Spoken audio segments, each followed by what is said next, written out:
Students, अब हम करने वाले हैं क्लास 12th बोर्ड का क्वेश्चन नंबर 33। ठीक है, इसका दो पार्ट है, ए एंड बी। तो हम पहले इसका देखते हैं। देयर इज आपका क्वेश्चन दिया हुआ, the melting and boiling points of zinc, cadmium and mercury are low. तो क्यों इसका लो होता है? तो देखो बच्चों, सबसे पहली बात है ना कि अगर जितना ज़्यादा किसी के पास अनपेयर्ड इलेक्ट्रॉन्स होंगे, है ना, क्या होगा? अनपेयर्ड इलेक्ट्रॉन्स, वो उतना ज़्यादा स्ट्रॉन्ग मेटेलिक बॉन्ड बनाएगा। ठीक है, वो उतना ज़्यादा स्ट्रॉन्ग मेटेलिक बॉन्ड बनाएगा, तो उसके पास उतना ज़्यादा ही high melting and boiling point उसके हाई होंगे। ठीक है, बट अगर आप देखोगे किसके केस में, जिंक, कैडमियम एंड मर्क्यूरी के केस में, तो जिंक का बताओ एटॉमिक नंबर कितना होता है? 30, है ना। कैडमियम का कितना होता है? 48 एंड मर्क्यूरी का 80।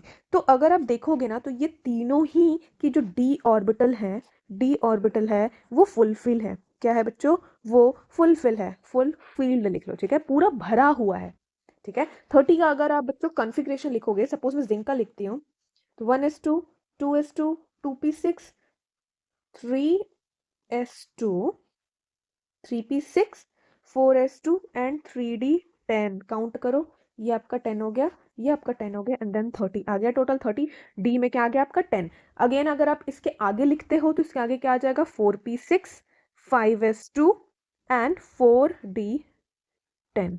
ये अगेन आपका क्या हो गया? 30 के बाद 40 एंड 48 आ गया, तो ये आ गया कैडमियम। ऐसे ही आप लिखोगे आगे तो मर्क्यूरी का भी आएगा। तो बच्चों क्या है ना, जो डी ऑर्बिटल है वो फुल्ली फील्ड है, इसके पास एक भी अनपेयर्ड इलेक्ट्रॉन्स नहीं है।